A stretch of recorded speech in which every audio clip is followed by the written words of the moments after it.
Welcome, everyone, to the March Town Hall of Ocean Ridge monthly meeting. Would you care to take the roll, please, Tracy? Commissioner Askoff, Present. Vice Mayor Allison, Here. Commissioner Bonfiglio, Here. Commissioner Lucabella, Present. Mayor Pugh. Here. Okay, if we could stand for the Pledge of Allegiance, please. I pledge allegiance to the flag of the United States of America and to the republic for which it stands, one nation, under God, indivisible, with liberty and justice for all. All right, everyone, you see the minutes before you.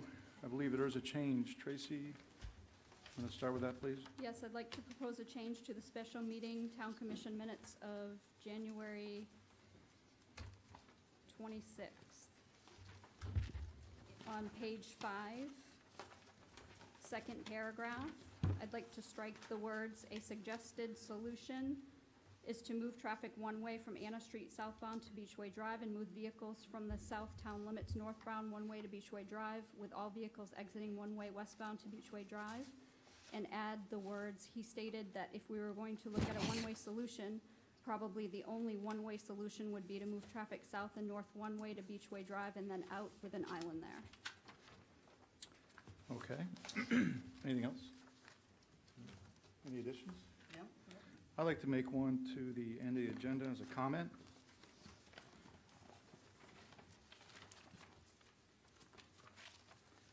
All right, What's that? I'm sorry. You added. I'm adding a comment at the end. Town Commission comments. Oh, I have one also. Okay, you do yours first, and I'll do mine. Okay, thank you.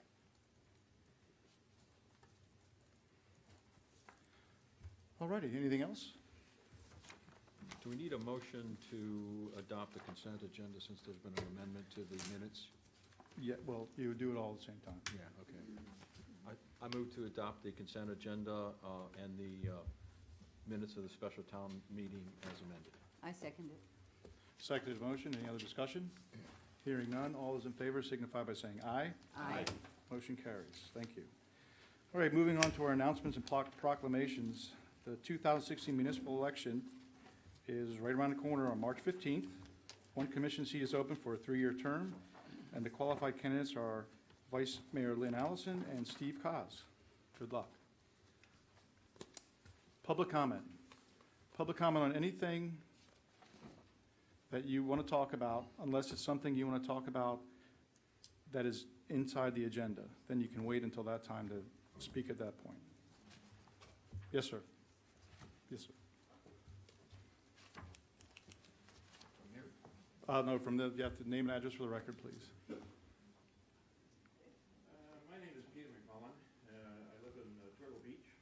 I guess I was reasonably active in politics at various levels when I lived in Canada, and not aware of all the rules in the U.S.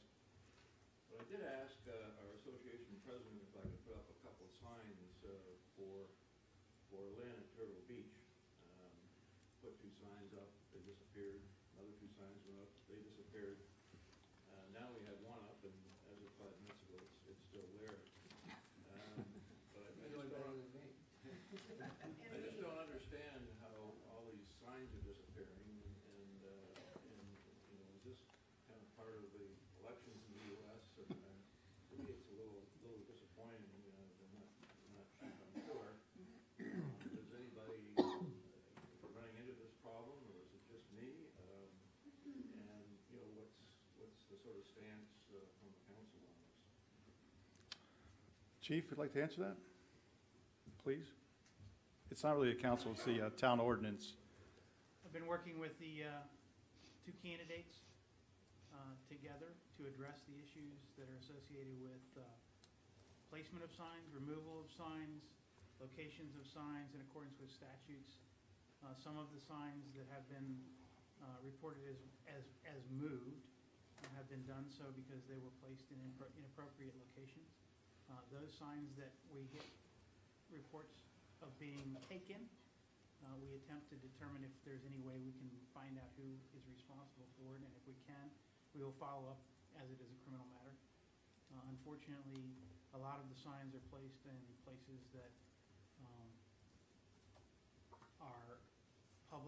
in nature, and it's difficult for us unless we're at that particular point, at that point in time, to determine that, who took the sign. So it's a difficult process. I've spoken to Dr. Allison and Mr. Cos, both at length regarding the problems that we encounter with people moving and removing signs. All right, thank you. Anyone else for public comment? Yes, sir. I apologize for the hat and sunglasses. I had cataract surgery in one eye, but I can see Commissioner Lucibella really well. A couple of comments just on the town manager and I have been having some back and forth with a request for public record. Turns out that what I asked for doesn't exist in the town. I finally got that answer from him today, that he couldn't locate it, nor does he think it exists. But one of the changes, I think, and of course your Sterling attorney will confirm that the changes that are occurring, this new statute or revised sections of the public record will require that you clearly identify who the custodian is. And I know in the past it's been the previous town clerk. But the requirement is that you identify clearly who is the record custodian in the town. Is it the town manager? Is it the town clerk? Is it an assistant town clerk? Is it the police chief? So that needs to be resolved so that there's no confusion if people are asking too many people for information. Does that make sense? Very much so. So you have 5 days in case someone wants to file a lawsuit, because you're not providing them with information that they've requested. Okay.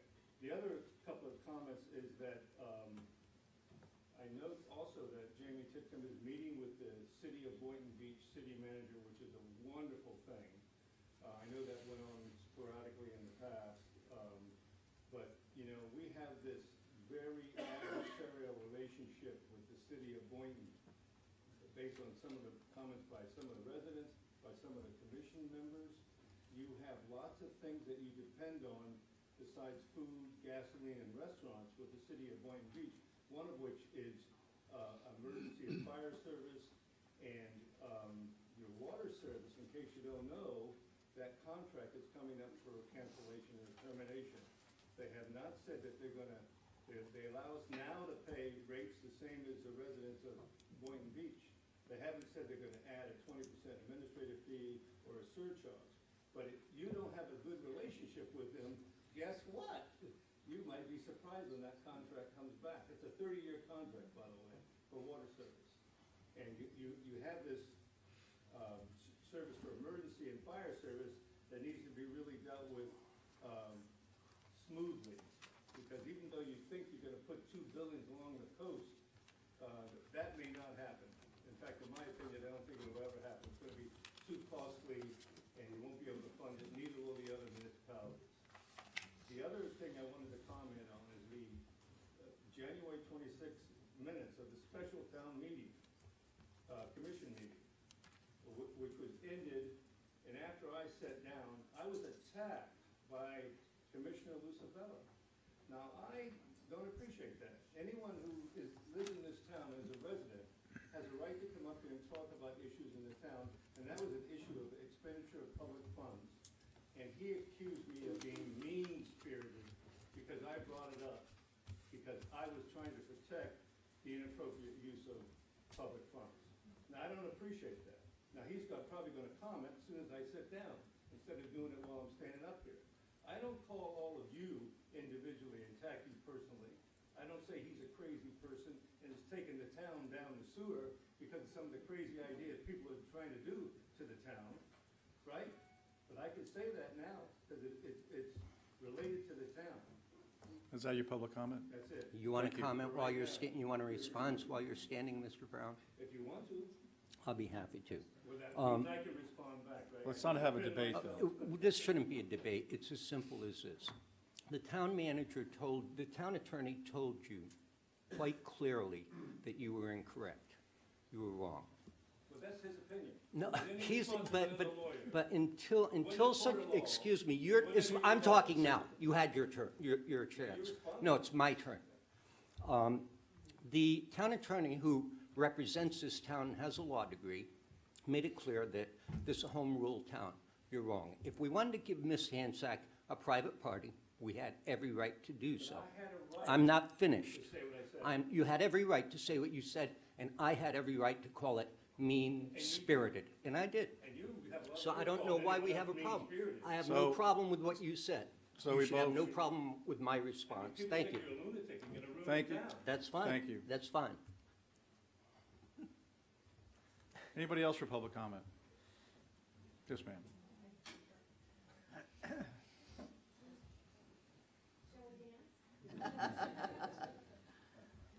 Christina Hassett, 29 Sable Island. I'm just That wondering, mic's not on. Just gotta get up closer. 29 Sable Island. No, it's not on. It's very light, but it's. The reason I was late tonight is something that I've been wanting to say for a very long time, that I've said to individual commissioners, and I actually said to the old town manager. We have 9 spots out there that are full of junk. It's either a tractor trailer, a ATV, there's something going on. There's 9 spots out there. Come on, we're starting to look like Sanford and Sons. It is horrible to pull through that parking lot. So please, especially when you know that there's a meeting in the evening, the easiest one to move is the ATV inside the garage. That's at least one spot, and I understand you can't move necessarily a dumpster that quickly, but we don't need all that there. And if we need it, maybe we should look at the land behind us. So that would be appreciated, just for somebody to kind of run back and forth. I cut my heels sometimes. Thank you. Any other public comment? Yes, sir. Bob Whiteman, Sailfish Lane. After last meeting, I made just a casual comment off the record that I wanted to bring up again, and that is, for the record, I would like to see the town put dog poop bag dispensers along Old Ocean, because I see people who either don't bring a bag or don't bring enough bags, and it's getting dirty. And I think something like that might help. Well, that's a change. You know how everybody feels about changing stuff in Old Ocean. So, all right, that's a good idea. In fact, the last meeting I thought it was a good idea. We'll look into that. Jamie, want to look into that, please? Anybody else on public comment? Yes, ma'am. She almost lost her pen. Or hello, Nancy. Thank you, Mayor and Commissioners. I just want, because I'm a believer in public record, and we all can come here and talk, to put on public record that we had an incident. I've talked to you before about closing off Ridge and heading from Woolbright, which most of us do, heading north. You take that turn. I couldn't see the turn at night. I know I'm getting old. I don't look it, but I'm getting old. And you take that left-hand turn, and the light just blocks off any kind of view of the street. But it was, yesterday? I don't know. I called town hall, put it on record, but I wanted to hear that someone had Roto-Rooter, which is a legitimate service to a homeowner in Ocean Ridge. That's fine. But what they did is they put out their cones. They blocked off the only access to my home, unless I wanted to go the wrong way on a one-way street. So I called up town hall and I said, they blocked it off. I said, what they ought to, I don't mind them doing that, but get somebody out there standing there directing traffic. And so it was relayed to the police department, and they said they were gonna send a car around. My husband went out within the next hour. He had 2 people, because he was coming out the legal way, turned in the wrong way, because they couldn't go through the cones, and Gail, one of them was your husband. And he almost collided one-on-one with my husband. And, we know that they've been in town forever and ever. It's not that they're doing anything wrong, but help us out. This is not working right now on Ridge and closed off. Think about it. And gosh, don't let anybody get hurt. Thank you, Nancy. I also concur about the parking. I couldn't park anywhere back here. I went across the street, so I'm here. Thank you. Thank you, Mayor. We'll see you. Okay, anyone else for public comment? Yes, sir. Andreas Papatheodoro, 18 Sailfish Lane. I've got, first of all, I second Bob Weisman on the proof bag request. I think everybody would be appreciative.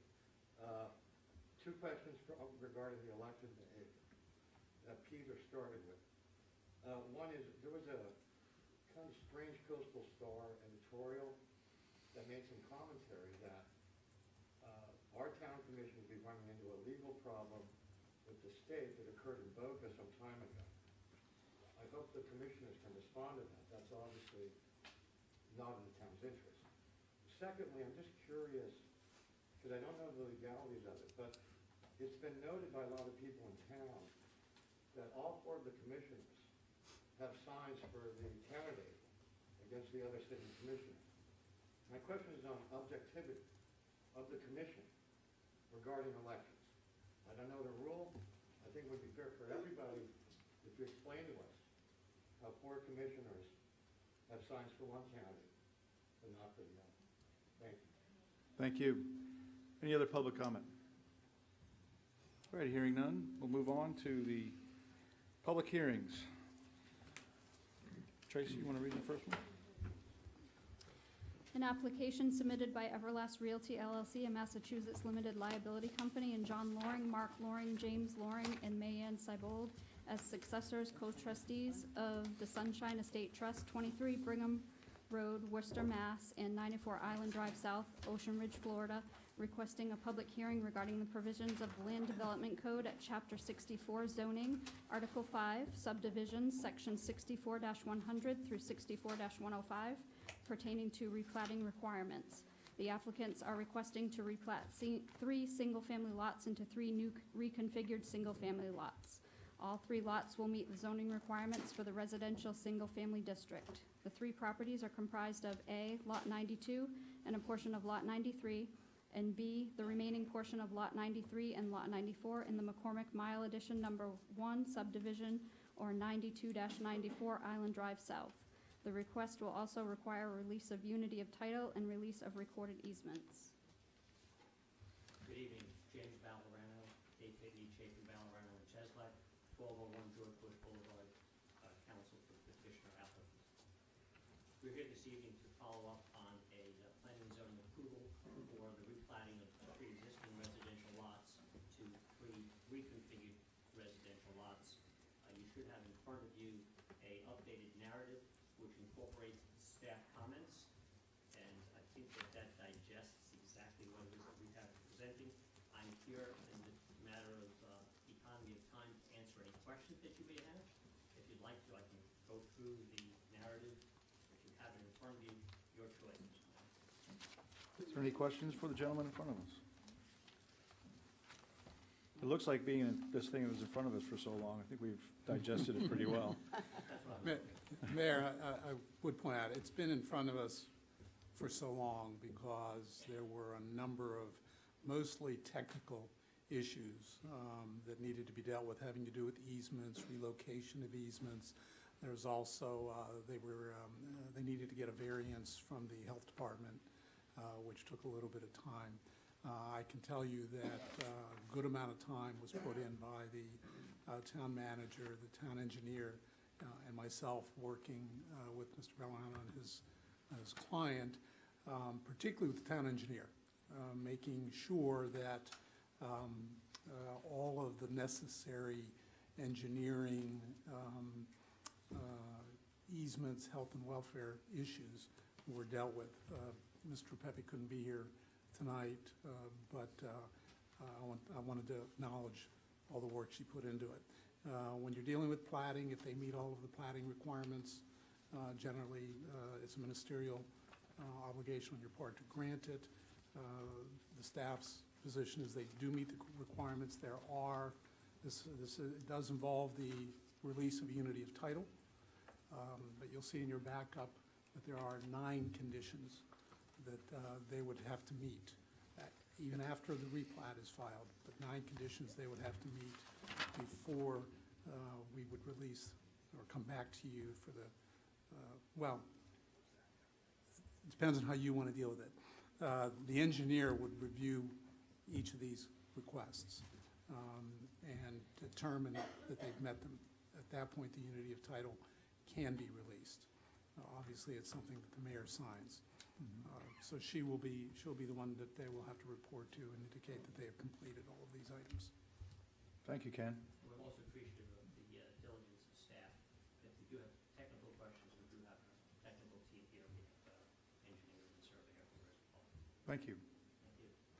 All right, before we make a decision on this, I'd like to see if there's any public comment. Hearing none? Yes, sir. I just, Come with name and address for the record. yeah, I'm not gonna shove him around. He's smaller than me. But, Terry Brown, Harvard Art South. The thing that I think we brought up before, not that I could see it tonight, is that normally you would have a placard up showing the location of this request, where the original lots were, where the new configuration is gonna be. Am I right? Wouldn't that make more sense for the residents to know what's going on? The other comment I wanted to make, and it wasn't clear by reading the backup, and that I did do, is that when it's reconfigured and you get all the releases, it of course has to go to the Department of Health for septic tanks. And are those septic tanks location going to be in the front near the street or in the back? How's that going to work? Is that something you can answer? Would you like me to answer? I think, yeah, why not? Be happy to. The placards are available if you want to take your time and set them up. The septic tanks will be in accordance with code. There is a drainage plan and a septic plan that was submitted as a preliminary. It's going to be based on what the ultimate improvements look like on the third lot that's yet to be developed. And those will be in accordance with applicable code. Thank you. It still has to get approved by Right. the health Still has department. to be approved. And it's also important to note that this is 3 lots. It's being replatted to reconfigure it and release the unity of title. There are two houses now. They will be able to build a house on the central lot after the unity is released. Okay, thank you, sir. Thank you. All right, bringing back commission, is there a motion? One question. Sir, one quick question. I keep seeing in the documentation something about wastewater treatment plant, discussion of it.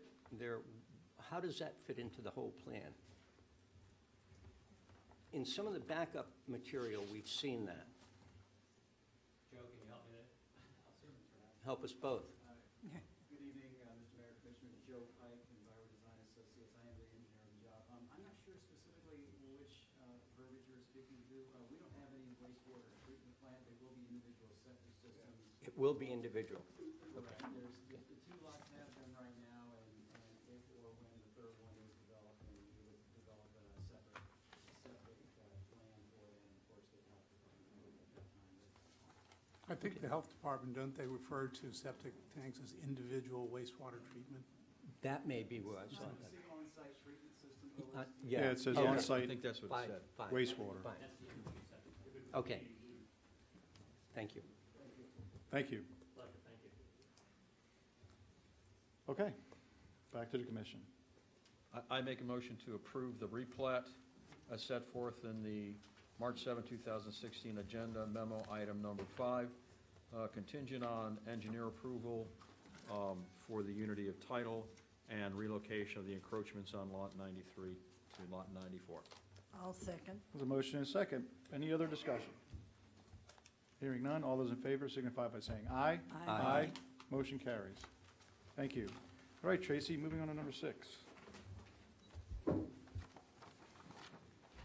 application submitted by Randall Stoft Architects, 42 North Swinton Ave, Suite 1, Delray Beach, Florida, representing the owner, John Zessen, 6029 Old Ocean Boulevard, Ocean Ridge, Florida, requesting a land development permit from the provisions of the Land Development Code, Article 2, Coastal Construction, Section 67-17, Coastal Construction and Excavation, Setback Line, Subparagraph A, setback line established, and subparagraph H, existing structures to permit the construction of a 1-story addition of a 1-car garage, 13 feet 8 inches by 20 feet, and a living room, 14 feet by 19 feet. The garage floor to be at 19 NGVD with the living room floor at 22 NGVD. to match the rest of the existing two-story house. The addition is to be at a maximum of 137 feet, 10 and a half inches east of the coastal construction control line of 1997, and the addition of a swimming pool, 17 feet 6 inches by 33 feet, that is to be at a maximum of 158 feet, 1 3/4 inches east of the 1997 coastal construction control line. Property located at 6029 Old Ocean Boulevard, or legally described as Lot 8, and the south half of Lot 7, Block 4 of amended plat of part of Boynton subdivision. All righty. Mayor, before we go forward, I wanted to point out, there is a, on the general data that was presented to the town in connection with this request, they reference the existing zoning as being RSF. The zoning is actually RSE. For the purposes of what they are coming to us for here. I don't believe that Scrivener's error is substantial. I believe you can go forward with it. It's single family either way you go. And since this is a construction control line issue, they still will have to, assuming you approve it, it's always subject to them coming back and us determining that they meet all zoning requirements, notwithstanding the DEP's determination. Right. And this is also a quasi-judicial hearing, so anybody who is going to speak on this item or thinks that they will speak on this item needs to stand to be sworn. Testimony will have to be sworn testimony. Okay. We got to swear Well, him in first. Hold on a minute there. Well, no, that's a fair question because it's not asked. The thing is, if you're not going to give evidence, then no. If you're just going to give an opinion, you don't need to be sworn, but that cannot be considered by the commission. Okay. So with that, do you swear or affirm to tell the truth, the whole truth, and nothing but the truth? I do. Thank you. Good evening. My name's Randall Stoff, 42 North Swinton. Delray Beach is my office, and I do live up the street at the Tamarind, 6665 North Ocean. The Zestons are also here if there's any question for the owner. I'm sure most of you are familiar with this house. It was pretty well described as far as what we're doing. One thing that's certainly apparent is there's horrible driveway, traffic, parking issues on this street. So we have introduced in our one-story addition, which again meets all the criteria, the setbacks, the ratios, a large one-car garage.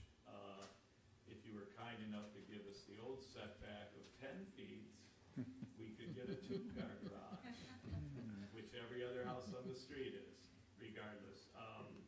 We do have a large, fairly large garage, which is nice, and we also have we do conform to the new setback off the street, so they'll actually be able to park a car or two into, in their driveway, as opposed to, bellying up to a very narrow road as it is. Another thing to note, the pool was already permitted, but that permit did lapse. I actually told them, because they were doing the addition, to,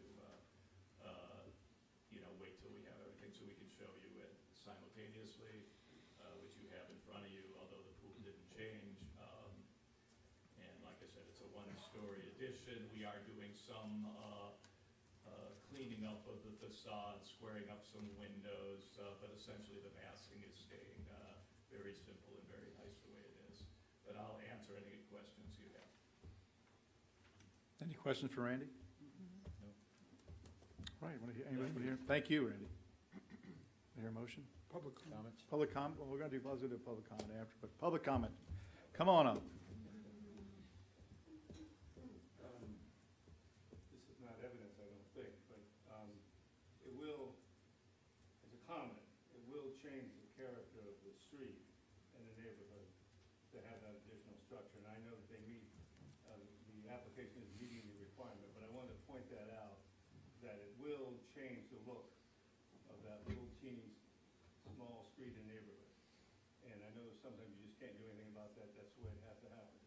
But I did want to point out, and I hope this isn't evidence, that he talks about the setback, but currently, the quote garage, which I'm not sure you could even get a vehicle in there, but it used to have a garage door, they took the garage door out and blocked it up, and when these other people came in, they unblocked it and put a garage door in. But that encroaches onto the setback right now. Clearly, it extends beyond the line of the property and the wall. Has anyone looked at that drawing? Have they seen that? So how does that affect the application ongoing? That's out of compliance, out of code? Is there a penalty? Is there anything that legally needs to be looked at, or you just go ahead and put another structure as long as it meets the current setback requirements? Right now, they're asking for approval with regard to the coastal construction control line. When it goes to DEP will either say yes or no. If they say yes, it comes back to us, and then we review it more closely to see that they're You would look at complying it with again, all zone. Oh, yeah. But you wouldn't be the one. No, not me. The zoning official Yeah. would look at it, and if it's not in You compliance, understand my concern there, the way it's gonna look? Well, the thing is, like we said, it's all about the coastal construction line at this particular time. Yeah. After that, it goes back to the town goes through all the ordinances, all the setbacks, everything else, just for the building Yeah. permit. and if it's in violation or doesn't meet requirements, they either have to change the plan accordingly, or they have to seek a variance. I just want that on the record because it was never mentioned before. I didn't see any comments regarding it. Thank you. I can comment on that. I think you're Well, not, you can? I think you're not understanding. Hold on. Yeah, I'll Nate? comment. All right, hold on. Come up, Randy.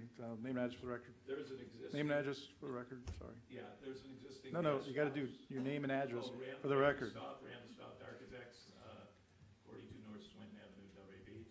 There's an existing guest house, and it has can't even call it a garage. There's like a storage space below. The previous owners put a garage on it and took it off, or whatever.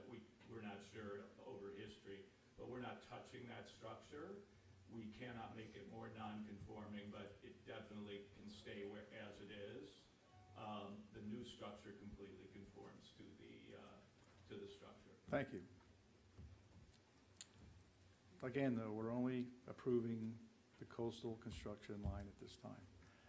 So, I'll But give you a that's- motion. I'll make a motion that we grant the request for a land development permit for construction east of the coastal construction control line, subject, contingent on DEP approval and on verification that it meets all the zoning regulations. I second. motion is second. Any other discussion? Hearing none. All those in favor signify by saying aye. Aye. Motion carries. Thank you. Thank you. All right, Tracy, number 7.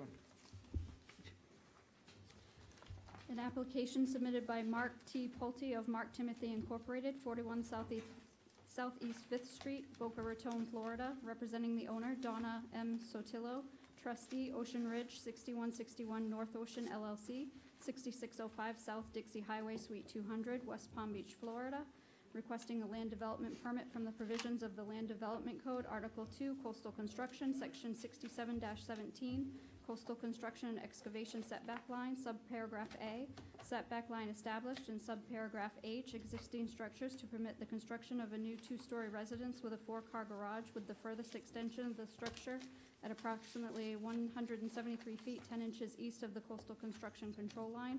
The pool deck and spa will extend a maximum of approximately 186 feet 7 inches east of the coastal construction control line, and also repairing the existing dune crossover. The house finished floor slab elevation will be 19.5 NAVD, which is slightly lower than the structure demolished in 2013. Property located at 6161 North Ocean Boulevard, or legally described as Lot 3, 4, and 5, Block 3, and Lots 3, 4, and 5, Block 10 of the amended plat of Blocks 3, 4, 5, and 6 of Boynton subdivision. Okay. Mr. Mayor, again, this is a quasi-judicial hearing. Actually, I should have asked this last time. Has anybody had any ex parte Visitation. communications with the applicant or No. anyone else? No. And anyone who's going to provide testimony on this item will need to stand and be sworn. Do you swear or affirm that the testimony you provide to the board tonight will be the truth, the whole truth, nothing but the truth? Okay, to the commission. Okay, guys, want to come up?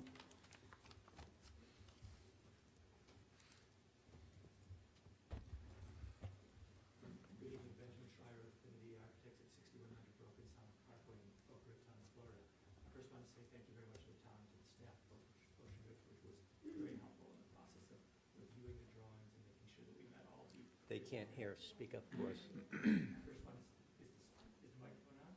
Not very well. No, it Not very well. First, I'd like to thank very much the town staff for the very good job they did in communicating regarding the requirements and reviewing the project. Second, I just want to say that what we're proposing is a 13,500 square foot two-story structure. It meets all the guidelines of the land development regulation. I wanted to point out some highlights regarding the design, which is the front setback that is required is 25 feet. We're providing a front setback of 131 feet. The side setbacks that are required are 15 feet. We're providing side setbacks of 20 feet on the north side and 36 feet on the south side. Furthermore, in terms of height, the house is allowed to go to a height of 35 feet to its peak, and we're only going to go a height of 34 feet to its peak. So now, and also regarding lot coverage, we're allowed to go up to 36% lot coverage, but we're only going to 19.2% lot coverage. So the house fits comfortably within the limits of what is allowed on a particular parcel of land. With that, I'll be available if there's any other questions. Thank you. Any other questions? No, you explained it quite well. Thank you.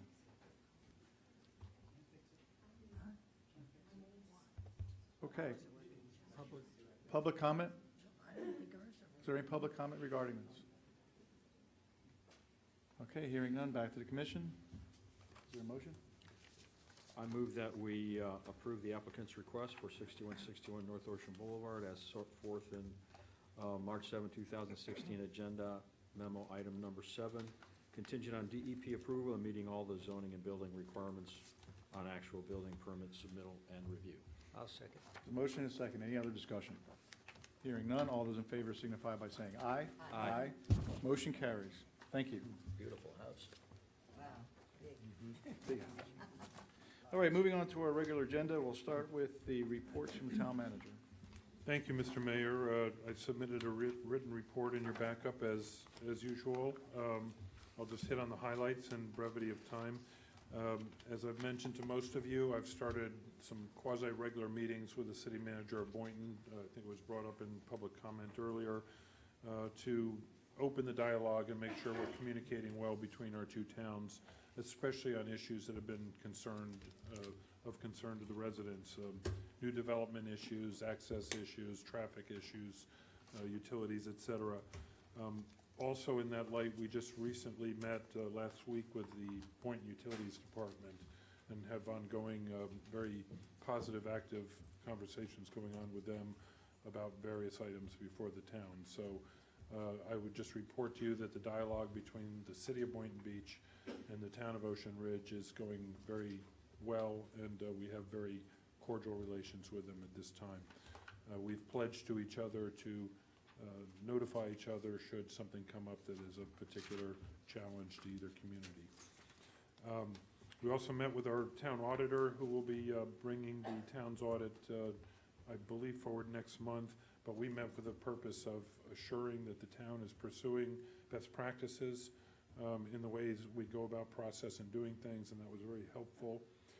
I think most of you met. We started a new intern this past month, and already in about the 10 hours that have been that she's been on site, we've made some major progress on the public records archives of the town. And we'll talk about public records a lot. We've noticed there's a huge spike in public records requests of late, and it takes a tremendous amount of time on the part of town staff and organization and research and copying, et cetera, to fulfill all these requests. So we have a bit of a backlog there. We're working on that, and I'll bring forward recommendations and systems for you in upcoming months as to how we might best handle that. But most importantly, in relation to that, I'd like to look for permission at this point in time to have a public records management day, which would be an internal day for the town. We're currently proposing either Friday, March 25th, or Friday, April 1st, and we'd like to technically or literally close Town Hall, the front side of Town Hall, to regular business like business permits and all the walk-in traffic we do, so that we can dedicate all staff on deck to migrate and manage the public records archives that we intend to reorganize, for lack of a better word.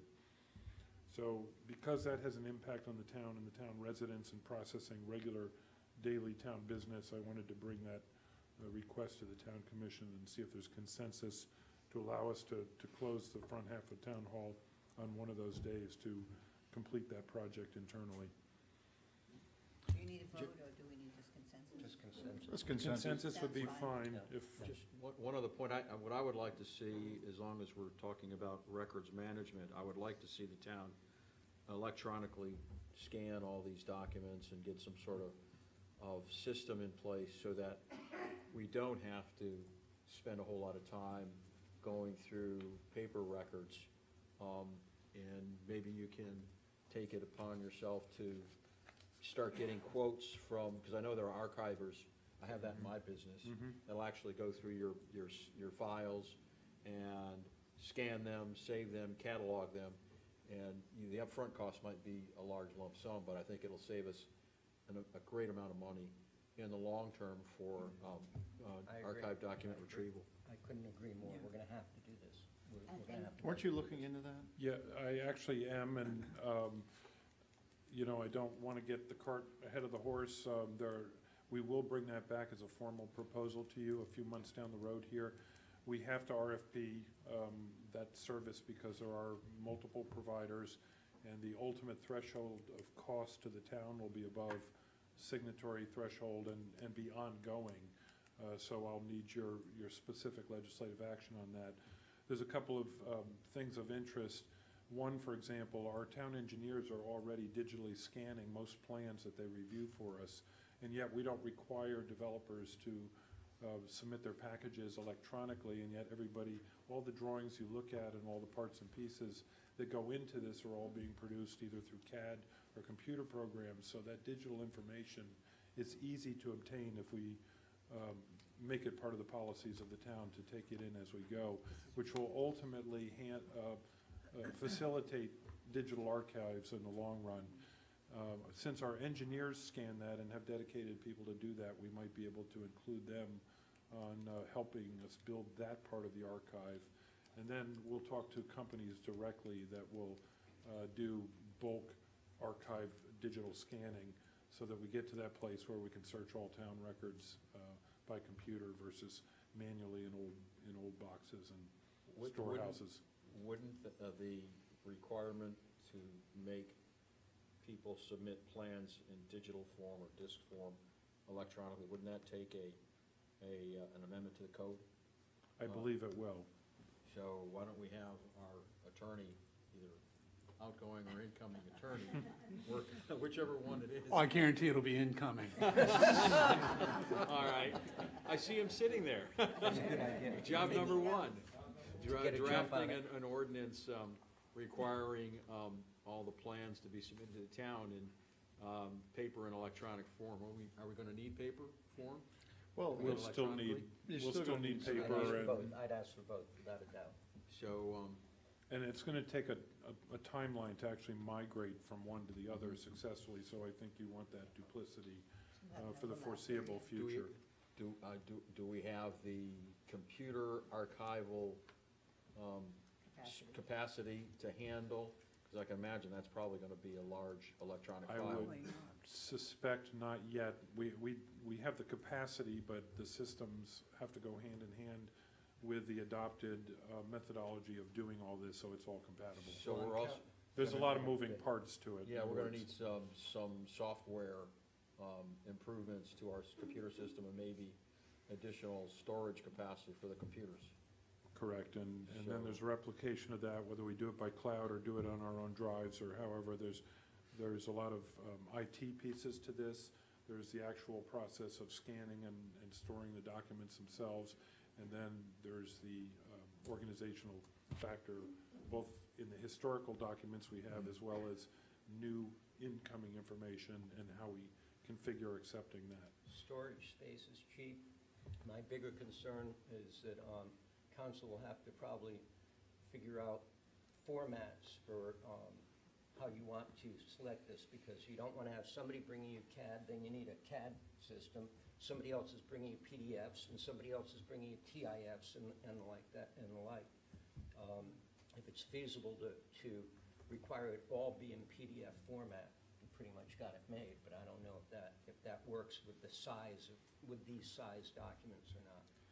I would just say we would use best practices, what the mainstream is doing out there. We just had two architects here, we could ask them. Well, I suggest you're going to have to compile all this, well, moving parts, bring it back to us so we can see where we're moving and where we're headed and what the cost is going to be. It's been illuminated to us, especially in the light of all the public records requests and the voluminous nature of them, that it's a very time-consuming job to do all this manually. And legally, it's a requirement that we prioritize that. So, looking long-term, I want to migrate us to a better practice there. And then didn't I also see that there's documents that after a certain period of time, we don't have to maintain? That's Probably correct. There is still a have them, and so we can schedule start of, to get rid of some of those. yeah, there's a schedule of destruction that we can follow legally to thin the herd in our archives a little bit. So which day is it going to be? I mean, April 1st, are you going to be open or are you going to be closed? You're just going to open the door and play April Fools on everybody? Leave it Yeah, closed? we talked about that internally, if they think it was a joke that we were just locking. April the front Fool, lock door. it closed. I would sorry. suggest that you give plenty of advance notice by the website, posting, and all means of notice to the public. Why not pick it now? Can you call it now? Yeah. Call it now? You want March 25th? Is that too soon? For your- Well, today's the 7th. And then we don't have to worry about people thinking we're kidding them and when we're locked on the Yeah, 1st? better do March 25th, but just do notification, proper notification. All right, anything else? I have a... That's it, unless you have questions. Thank you. I have a add-on to Jamie's report. Thank you very much, Jamie. I want the commission to know that I had an occasion to have breakfast with Jerry Taylor, Mayor of Boynton Beach, last week at my request. It was a very, very cordial meeting. In fact, he bought me breakfast. I don't believe in a whole orange juice, for those that are counting those things. I was talking to him about just trying to open communications as much as possible, myself to him, because I do have some minor business in Boynton Beach, and also see what areas we might work on together in the towns. He tells me he has no problem with Ocean Ridge. He can't think of anything that he needs from us, except that they would like to be able to expand the line of food that they serve at Oceanfront Park. That's all he was asking. And I said, well, that's interesting. We might be able to look at that. My main concern with him was Riverwalk, and I explained to him that our concern is that it's going to be sunset at 4 p.m. at the Yacht Club and at Colonial Ridge, or Crown Colony, if they go 10 stories there. We know that we can't block it, but we do have some real concerns. He made it very clear, as I know you heard also, as you reported to us, that staff there, this is not a done deal at that project by any means. It's a long ways off. Staff has more than 130 questions, which are hoops they have to jump through. And as Commissioner Allison knows, and I'm finding out, Boynton is really tough. I mean, they're very bureaucratic. So there is that. They also, the public should know, they also require a zoning change to go over 7 stories. So there's a lot that has to happen there. And the point of the matter is that I explained to him our other concern is traffic. And he said, well, they did do a traffic study, and the traffic study would indicate that it's going to be less traffic than if it were commercial, et cetera, et cetera. And that's where I think that if we had a way to have a voice in that project, it would be based on the traffic study. Jamie, what I'm suggesting is that maybe we ask for that traffic study. It might be in our best interest if we have to pay to do a second traffic study, to get together with Briny Breezes and look at that, if Boynton is not willing to expand that study. But it's my understanding the only traffic study they have is from the developers. Excuse me, I just want to add to that, because we actually do have a way to affect what's going on, and the way is sitting right there. Christine recently had a meeting with Crown Colony, and she has formed under her umbrella the Boynton Coalition for Responsible Development. There's 3,400 members of that are working against the 10 stories, as well as the 3 developments that we have that are going to be affected, which of course would be the Yacht Club, which would be Crown Colony, and the 10-story. We also had the opportunity at that meeting to hear from the developer. Oh, gosh. And their plan, which, as you said, is totally correct. There's 150 comments, as we know, that haven't been cleared yet. The comp plan is at its initial stages. It's going to have 60 to 90 days, I believe, to be reviewed. But we have to have a lot of input, and we are lucky to have Christine leading this fight, because I think it's really important. It's going to affect us. And what the developers let us know is that it won't have any effect at all, of course, on Ocean Ridge, that all of the traffic would be going west and nobody would be coming east. So, of course, you can all be relieved because the developers told us that. Nobody's going to get out to the west. Nobody's ever going to come east. So, yeah, the traffic study would certainly be one thing, but I think it's really important to know that not only do we have the support from Ocean Ridge and the concerns on our side, but West Boynton and Boynton also have very serious concerns, and a 10-story building is going to have adverse effects on both sides. There's no doubt about it. Okay, now that we've wandered way off the town manager's report, is there any other questions for the town manager? Hearing none, thank you, Jamie. Ken? Just an update on a couple of litigation matters that are pending with the town. First, with regard to the Inspector General appeal, the attorney for the municipalities asked for a 60-day extension of time to file the reply brief to the county's brief. The court gave her 30, so the brief will be filed sometime by the end of this month, I would think at the beginning of April. I also notified you during the month the complaint that was filed by Waterfront ICW Properties versus Spanish Creek LLC, the DEP, the town, and Wellington Arms with regard to the request for, or the demand for, a statutory way of necessity or easement along the west portion of the town's property. The plaintiff, Waterfront ICW Properties LLC, is the corporate entity for Bill Swain, who's been before you several times for this. I believe Spanish Creek LLC is corporate name, ownership name for Dr. Eater. I'm bringing this up now because I know there was at least one request that maybe we have a shade meeting, attorney-client meeting. I wanted to let you know that's premature. The only thing that we can do in a shade meeting is discuss settlements and cost of litigation. We're still at the early stages. We have not filed a response yet. Our insurer, PGIT, has assigned an attorney, Attorney Lyman Reynolds, who has represented the town in the past very successfully. Our response is due in 2 days. Another reason it's premature, it may very well be, and Mr. Torsivia's firm has been involved in these discussions too. The initial response may be a motion to dismiss, and if the case were dismissed, then there would be no case until it was refiled with enough allegations.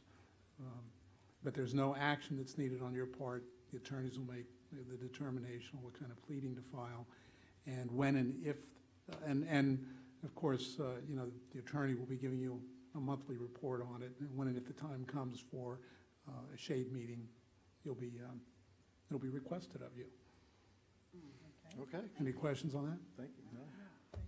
If I may have a moment of personal privilege, Mayor, okay, because I wanted to just make some comments before everybody leaves. As most of you know, tonight is my last meeting and last day with the town and with a regular job, because I am retiring effective when the gavel hits tonight. For those who don't know, Glenn Torsivia, who is here tonight, is going to be replacing me, he and his firm, and it's a very good firm, a lot of local government experience, and Glenn and I go way, way back. He once worked for me, and he was okay in those days, but he's learned a lot since then.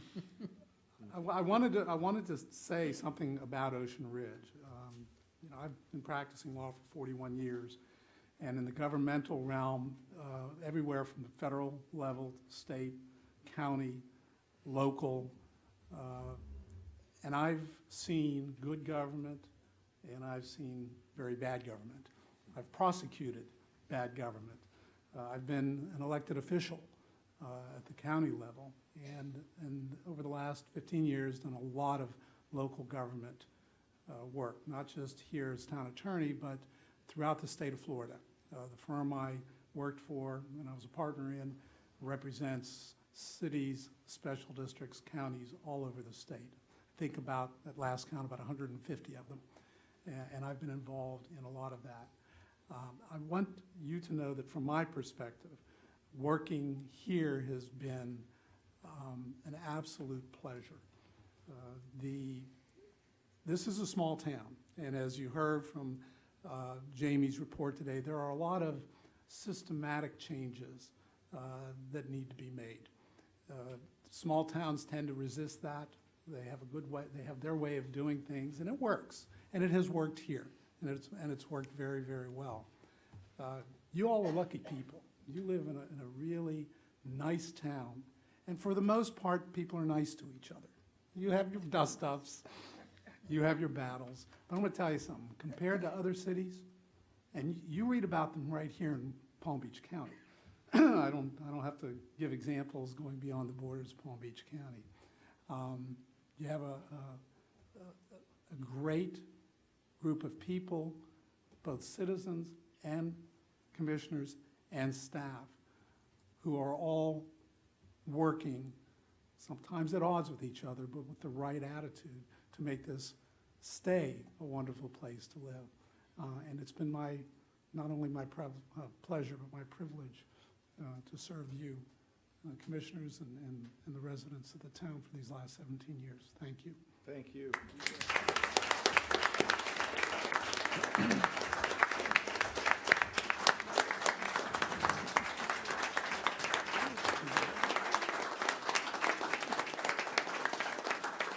Well, before you go, the town wanted to present you with I guess it's not a plaque, but with a nice presentation that you put on your shelf, and it says, honoring 17 years of service to the town of Ocean Ridge, Florida, Town Attorney Kenneth G. Spilius. I just want to say that one thing I'm going to miss the most is Ken, when he's at the end of the podium and we start to go into the wrong area, the clearing of his throat to kind of put us back. But you have to look over and make sure he's saying, Ken, thank you so very much.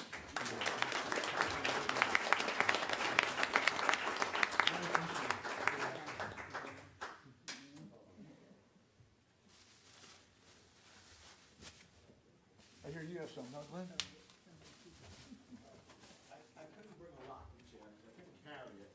I did have a couple of gifts to give Ken, because I know when he retires, he's going to be sitting in that rocking chair. So one of these is, I know you like your Greek heritage, so I think that's appropriate. Some orzo flavored candies. Ouzo. Ouzo, I knew. While you're in the rocking chair. But these, I think you might enjoy reading while you're sitting in that chair. These are the best.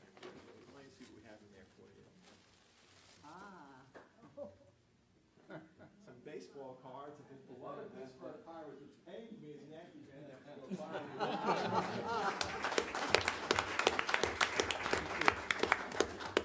Thank you, Glenn. Very nice. Wow. What a passing of an icon. Thank you, Ken. Okay. Chief. Always get the easy ones to follow, thanks. Attached, you'll find the monthly report to your agenda items for January of 2016, along with the fire EMS report. As part of my report this month, I wanted to bring everyone up to speed a little bit on some of our recent crime trends. Most of you who are on the email list and receive tweets from Lisa Burns get this information as quickly as we can possibly put it out, when we can put it out. Sometimes we're not able to release information immediately because they're ongoing criminal investigations. We continue to have auto burglaries. The common thread of those burglaries is that the vehicles have been left open. We continue to have auto thefts. The continuing thread to that is not only is the vehicle left open, but the keys are generally left inside. It's difficult for us as a police department to stop that in its tracks without your help, so I ask for your help. However, you have to understand that we've been working very diligently, a lot of members of the police department, and as a result of that, we have identified clearly 3 individuals who are responsible for some of our auto thefts. That's linked to 4 or 5 other communities and about 20 other individuals that have been clearly linked, and we're seeking arrest warrants for those individuals. Unfortunately, we already know that there are more people waiting in the wings to take their place. One of the things that we've discovered, based upon some residents providing us with security videos, is that it takes approximately 2 minutes for these individuals to commit these crimes. To give you an idea of how serious we take this, I can watch my police cars and your police cars across the street in another condominium parking lot while these crimes are occurring on video and tell you that the officer was patrolling one condominium lot while the perpetrators entered the second one and made sure that they left before we got there. So it's going on all over the county. It's actually going on all over the southern part of the state. We're trying to move them along to other communities. After we arrest them. Move along, move along. We did have an armed robbery. It was a crime of opportunity for the robbers. They came over to Ocean Ridge. They did not have a specific target in mind when they came here. They saw 2 young gentlemen that they decided they would rob and take their hoverboards from. They did so at gunpoint. The investigator and officer assigned to that case have worked with Boca Raton Police Department to determine that those 3 individuals that committed this robbery are responsible for other robberies. We've been able to assist Boca Raton in clearing their case. 2 of the gentlemen are in custody for our robberies as well as 2 that occurred in Boca Raton. We've recovered a stolen firearm in the investigation that was conducted in Lauderhill. We've positively identified the 3rd person involved, and we will be meeting with the state attorney's office tomorrow morning to get a warrant signed for their arrest. Those people chose to randomly drive around Palm Beach County and commit crimes. We combat that every day. If you see people being stopped with blue lights and it's not you, that's good. We want people to see that we're out there, so hopefully you'll see more blue lights and more police presence than you did before. Doesn't mean that things are not safe, it means that we're trying to send a message that these behaviors are unacceptable for us as well as they are for you. I will be more than happy to answer any questions you have regarding the crimes that we're having at this time. I would just like to comment on this Coffee with the Chief, which I went to this month, and I hope it will be well attended, because it's a wonderful opportunity to speak not only to the chief, but some of the officers. They make very, very strong coffee. So be prepared is all I can say. We want to prepare everyone for their day, and I promise that I'm getting better at the coffee. Okay, all right, thank you. Thank you. Any other questions for the chief? Thank you, chief. All right, moving on to action items. Right back to you, chief. Police Department restructuring. As all of you know, I'm approaching the first year as your chief. Thank you. Already? Thank you. As part of that year, I've taken the opportunity to look at the structure of the police department and try and determine what's best for the town and how we can move forward, professionalize. I've spoken with the manager, and he's authorized me to come before you and ask for this. I think that part of my job is to provide opportunity and motivation to our employees, and I think that that pays huge dividends to the town. Based upon that, I'm asking you for permission to create the position of an administrative lieutenant within the police department, to promote a open vacancy in a sergeant's position and continue with the investigator's position. The reason I came to you at this time is because of the budgetary constraints that would fall upon the police department in any other budget year but this one. At this time, the police department is fully staffed. We have a lot of people in training, but we are fully staffed. It is the first time since I started here in 2005 that I can remember that happening. We have some revenue available to make this happen at minimal cost to the town right now, based upon the vacancies that we've had, based upon retirements, attrition, folks telling me their plans and where they want to be in the next 5 years and 10 years, and as part of a succession plan which I'm trying to put together for the police department. Now the time is appropriate to make sure that these positions are filled and that we're developing our people, and I believe that the plan that's in your book appropriately addresses that. Without going into too much detail, if you have any questions, I'll be more than happy, or I can go into great detail. No, we know how you are, and you're going to great detail. That's how. But thank you. Any questions for the chief? You might be a lunatic here. I'll tell you what, Chief, 1 year, I am just beaming. A year ago, we were going to have to look outside to fill these positions. We were told that none of our staff could do these jobs. Less than 1 year, and you promoted 4 of them, and they did the work to pass their exams. You've absolutely transformed this department. Thank you. Thank you. I need to give credit where it's due, and that is your officers. I told you that I firmly believe it's my job to motivate and provide them opportunity and let them reach their full potential. And I think that we're moving toward that. Leadership gets its credit also, Chief. Leadership gets its credit also. Thank you, chief. Do we need to do this by motion and authorize? I see that it's not going to. No? Not asking for that. Well, we've got a, Yeah, you have to. we've got a We've got a request For for the- that. 7383 Oh, change. the hammer, which is the money part of it, right?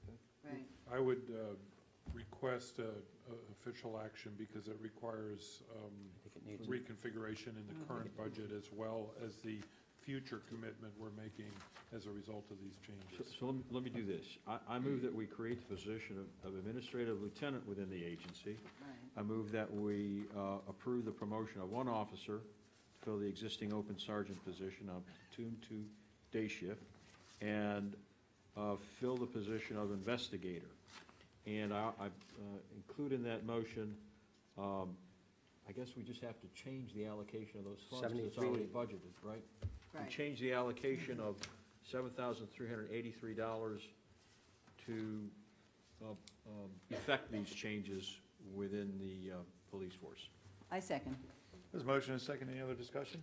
No, this is great. Hearing none, all those in favor signify by saying aye. Aye. Aye.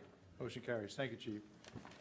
Now moving on to the next one, which is the big one that you're going to hit us on. I hate having to go after myself. In the budget process for 2015-2016, I made a presentation regarding the upgrade and replacement of our current police radio system. I requested that if properly done, we could have split this in two, approximately $80,000 for this budget year and $80,000 for the next. It has come time for us to consider Phase 1 of this project. Phase 1 I have outlined in my memo to you as being the initial purchase of 7 mobile radios, which are the ones that go in cars, the 2 dispatch consolettes, and the first 10 of our portable handheld radios, which will be followed by a request in October 1 of the next budget year to purchase the remainder of the portable radios. The cost for Phase 1 is projected out at $83,000. Phase 2 is approximately $71,000 without programming costs.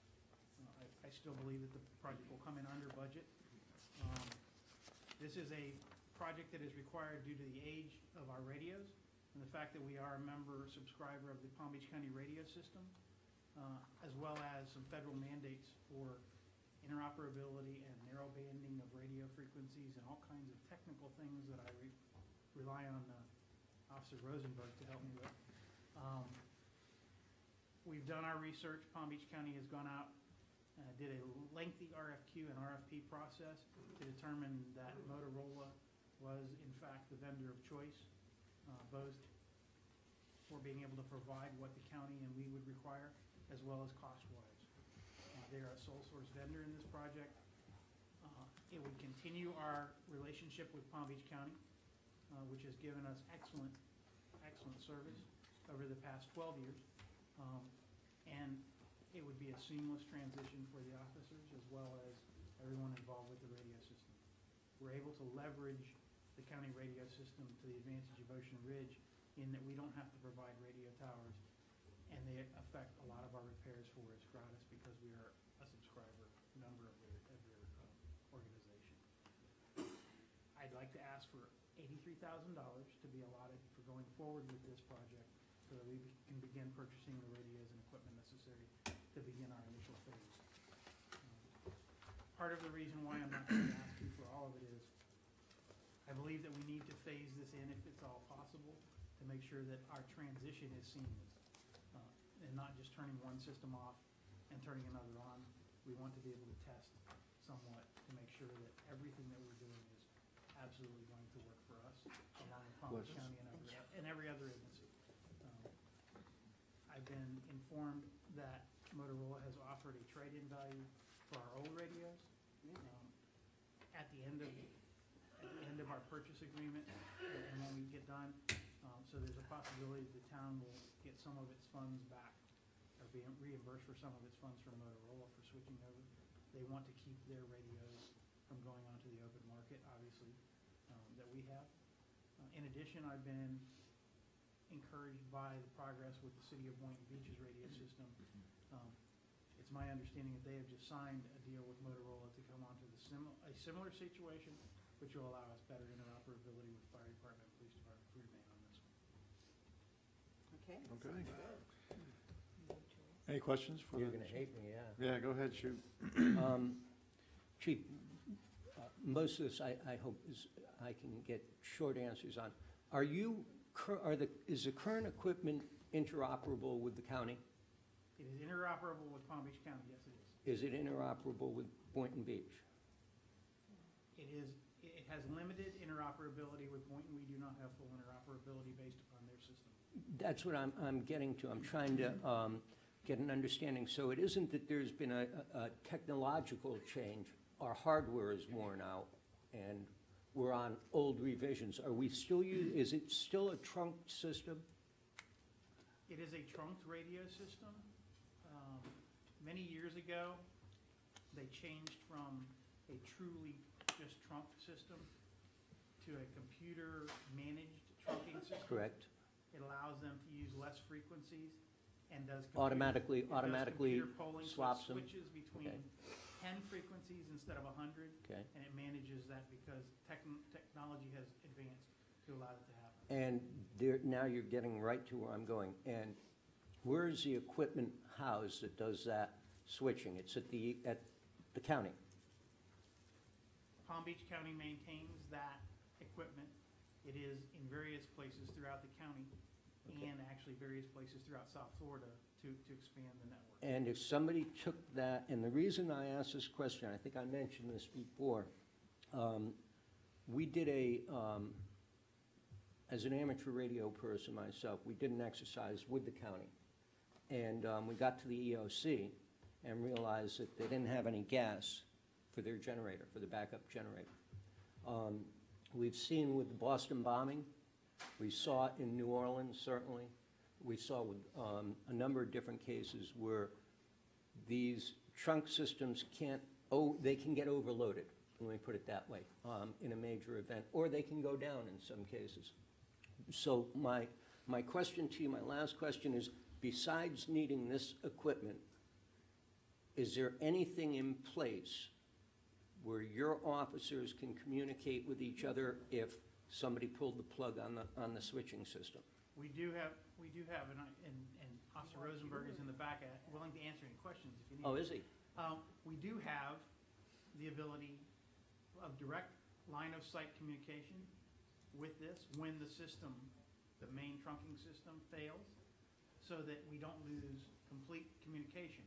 I will tell you that the beauty of being on the Palm Beach County system is that it is interoperable with the state system, our system, and the local system, and therefore, one would hope that not all of it goes down all at the same time. And we have had minor failures throughout Palm Beach County. Correct. We have never had a complete failure for any period of time where we couldn't resolve it almost immediately. Line of sight, do we have antenna and repeater on the top of this building? There is an antenna on the tower behind this building that allows us to Use it as a repeater? To get a greater line of sight for it. It is not a repeater. Maybe consider that. I could certainly look into that. In other words, because it's high up, he'd be able to, these radios would be able to communicate one end of town to the other. Anybody that can see that antenna, any of his officers that can see that antenna can communicate with any of the others. And this is not super expensive equipment, I assure you. This is not thousands and tens of, a couple $1,000 probably, not tens of thousands of dollars. Jane would know far more about it than I do. Thank you. Thanks. Thank you, Chief. Thank you, Rich. Okay, so would someone like to entertain a motion for this, please? I'll give you a motion that we approve the chief's request for $83,000. Why don't we do not to exceed 86,000 so we can look into that antenna? Fine.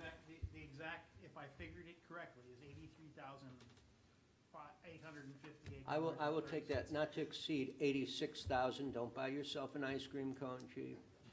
Not to exceed $86,000 for the police radio P25 upgrade, phase 1. And then you can look into the antenna and you'll have some extra money for that too.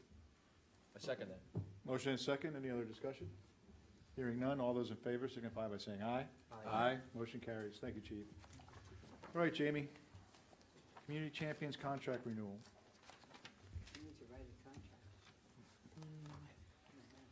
This is more ministerial than anything. We have a relationship with the Community Champions contract. We've had a contract with them for several years. They are a company that registers, maintains communications, and enforces property management on foreclosure properties in the town. It does not cost the town anything. They actually provide a small revenue stream to the town. Their contract, their most recent contract with us, which you have in your backup, technically expired in November, and we are just asking to extend the existing contract, which was originally let under ordinances of the town and subsequent resolutions, to continue the service. I would mention to you that the revenues that were probably originally realized by this this operation were much higher in the more significant days of foreclosures, and those have dwindled down. But nonetheless, the service is still valuable to the town to make sure that those properties are tracked and registered and monitored for compliance, and we get a small revenue stream, as I mentioned, from it. So I would encourage you to go ahead and extend the contract as prescribed. And unfortunately, the representative of this company could not be here tonight, so I'll try to answer any questions you may have, but if you have none, we can move forward. How long is the new contract that they proposed? I believe it's a one-year extension. 1 year? Yeah. And is it on the same terms? Yes, no change of terms. I move that we authorize the extension of the Community Champions contract with the town for a term of not to exceed 1 year. It would be to November 5th, 2017 to be Okay? extension of the current contract. I'll take that to not to exceed to November 2017 as set forth in March 7, 2016 agenda memo item number 13. I'll second. Motion and second. Any other discussion? All those in favor signify by saying aye. Aye. Motion carries. Jamie, authorization to expend funds for the water main break. This is one of those little gems. You come in on a Monday morning sometimes and have no idea what you're going to run into. Some of you may remember I reported last month on a small tornado that touched down and hit a utility pole, and the utility pole was corrected, which then broke our water main, which then produced flooding up here in the 6700 block near Sable Island. And a result of that, because Boynton Beach provides our potable water system, they dispatch emergency repairs. The break on the water line up there was probably resolved within about 12 hours with entire crews of people excavating and fixing it. And we get for that an invoice at the end. Unfortunately.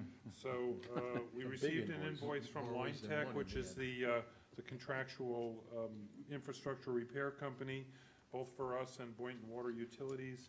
And that invoice, which is in your backup, was for a total of $10,394.35. That exceeds my signatory approval for just paying it. But I would mention that not only do I seek commission approval to go ahead and pay this, but we'll also see if we can't get this reimbursed through our insurance provider based on the terms of our coverage and any responsibilities that might be assigned to it. That'd be great. I think we also need to look to FP&L, because of reading how this happened, it's their failure to verify where the pipes were that caused the damage, not necessarily the act of God of the tornado. I'm not sure they followed their own mantra, which is Yeah. call before you dig. Exactly. But we would let our insurance provider Well, let's sort that out. Yeah, let's submit the claim to the carrier and then let them say yea or nay, and if they say nay, then I don't see why we don't present it to both, let them both fight it out. Is a claim been put in already? We've made inquiries. Have we actually submitted a claim yet? Not yet. It seems to me the insurer is the one that's going to arbitrate that and go Well, after and try to subrogate against them. We shouldn't have to do that, Well, should we? If they may claim an exclusion because of it's a quote-unquote act of God, and then they say no, but, I mean, let's let, them fight it out. It doesn't, that's, Okay. Regardless, we do have to pay for the work, whether we get reimbursed or not, Yeah. or whether we can apportion that out or not. I'm not disputing that. So I move that we authorize the town manager to pay the invoice to Line Tech in the amount of $10,394.35. I second. Motion and second. Any other discussion? Hearing none. All those in favor signify by saying aye. Aye. Motion carries. Thank you. Thank you. Okay. Guess Lynn, you're up. I am. I wanted to mention that at the last meeting, we approved co-sponsoring a League of City meeting with several of the other small towns. We all put in the money, and I was very pleased to represent the town. At this meeting from Ocean Ridge, we had our esteemed attorney, who was probably representing us for the last time. And we had our new town clerk, and we had the chief, and we had our town manager, who go into a League of City meetings with Jamie is quite the experience. That's all. I'd like everybody to have to do this one time, because, he's been a star there for a long time, so you can't get across the floor without. How many women did you kiss that day? I don't know. It was really, I'm sorry, but it was really interesting My wife because. can listen to these tapes later on, you know. Take that off. But there are issues at these meetings that will affect us, and I know one of those is the tax, the sales tax, and I know that's in the works, so we need to look at that and examine that. So anyway, we did contribute to it. We were thanked for our contribution, and it was a really good meeting. Very, very well done. The other thing was, I was going to mention Riverwalk, which is the 10-story building that's going up in Boynton, and to let the town know that we are being proactive, to the extent that we can be. I mean, it's not our city. And that we should all be really thankful for the work that one of our citizens, which is Christine, does on our behalf, because it really has made a huge difference in the years that, we've worked with her. I don't know how many people remember Bryony, but I remember the work of Christine during that time also. So we're going to really continue to work, and Jamie's made the first overtures for this ongoing relationship, which we hadn't had before. So this is really good.